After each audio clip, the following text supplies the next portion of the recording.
भारत के सबसे रोमांचक गेमिंग प्लेटफॉर्म विंजो पर हैं 70 से भी ज्यादा गेम्स। तो खेलो अपने मनपसंद गेम्स और रोज जीतो करोड़ों के इनाम। Download now from winzogames.com। Game में वित्तीय जोखिम शामिल है और इसकी आदत लग सकती है। जिम्मेदारी और अपनी जोखिम पर खेलें। नमस्कार, मैं हूं भुवनेश सेंगर और देख रहे हैं आप एमपी तक। आखिरकार सरकार को झुकना पड़ा।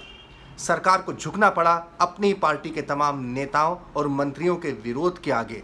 सरकार को झुकना पड़ा जनता के उस संभावित विरोध के आगे जो कहीं नगरीय निकाय चुनाव में पार्टी का खेल न बिगाड़ दे। जी हाँ, हम बात कर रहे हैं मध्य प्रदेश में तमाम नगर पालिकाओं, नगर निगमों में जो टैक्स की अभूतपूर्व मार पड़ने वाली थी, यानी कि जलकर कचरा कलेक्शन का शुल्क और सीवरेज शुल्क, इन सब मिलाकर जो टैक्स में 3 गुना बढ़ोतरी कर दी गई थी, जिसका पुरजोर विरोध हो रहा था, उसे आखिरकार सरकार को स्थगित करना पड़ा है। सरकार के आवास विभाग, नगरीय विकास और आवास विभाग ने बाकायदा एक पत्र जारी किया जिसमें कहा गया कि जो भी वृद्धि हुई थी वो तत्काल प्रभाव से स्थगित की जाती है। हम आपको बता दें कि दरअसल 1 अप्रैल से मध्य प्रदेश में तमाम नगरीय निकायों में रहने वाले लोगों पर जो टैक्स की ज़बरदस्त मार पड़ने वाली थी।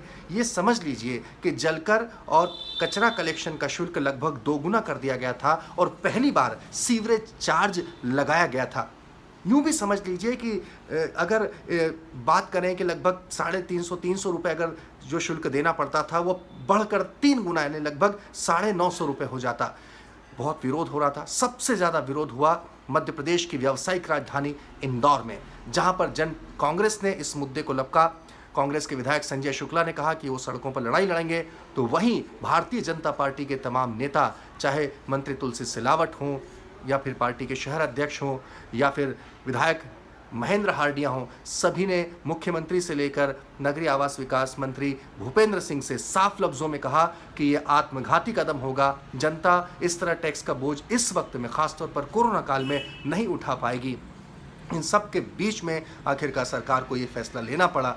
अब दरअसल होड़ मची है। कांग्रेस कह रही है कि हमने जो विरोध प्रदर्शन की जो धमकी दी, सड़क पर उतरने की धमकी दी, सरकार उससे डर गई।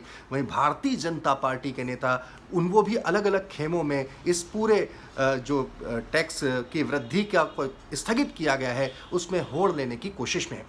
एक बात समझनी होगी, ये जो टैक्स में बढ़ोतरी है ये निरस्त नहीं हुई है, स्थगित हुई है, यानी तलवार उपभोक्ताओं पर अभी भी लटकी है। दूसरा ये कि अगर जिस नगरीय निकाय सामने है तो फिर ऐसा आदेश कैसे आ गया?